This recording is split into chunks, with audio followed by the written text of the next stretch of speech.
എന്നാലും എങ്ങനെയല്ലേ ഇങ്ങനെയൊക്കെ ചെയ്യാൻ പറ്റുന്നത്? എങ്ങനെയൊക്കെ? അല്ല, സ്വന്തം ചേട്ടനെ കൊല്ലാന്നൊക്കെ പറഞ്ഞു. അത് പിന്നെ ഇത്രയും സ്വത്ത് കിട്ടാൻ വേണ്ടിയിട്ടല്ലേ.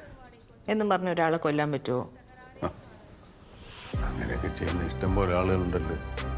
ദിവസേന എത്രയോ ന്യൂസുകൾ വരുന്നത്. ശരിയാ, പക്ഷേ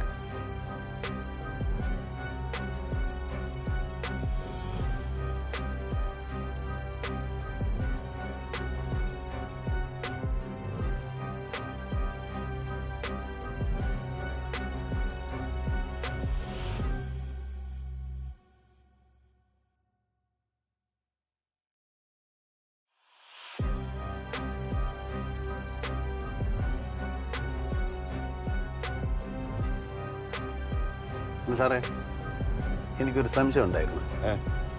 ചോദിക്കണത് സാറിനൊന്നും തോന്നല്ലേ? എന്തു തോന്നാൻ? ചോദിക്ക്. സാറിന് എന്തിനാ എല്ലാവരും ഈ നത്തനത്തെന്ന് വിളിക്കുന്നത്? സാറേ, ഞാൻ പറയട്ടാ. തനിക്ക് എങ്ങനെ അറിയാം? ബിനോണ്ണം പറഞ്ഞു തന്നിട്ടുണ്ട്. എന്താ അറിയാവുന്ന? മുകുന്ദ സാറാണ് സാറിന് അങ്ങനെ ഒരു പേരിട്ട് തന്നെയാണ്. മുകുന്ദൻ സാറ് പേരിട്ടത് അറിയാം, പക്ഷെ എന്തിനാ ഇട്ടേന്ന് അറിയോ? ഓ പിന്നെ സാറേ, ഈ നത്തെന്ന് പറഞ്ഞിട്ടുണ്ടല്ലേ,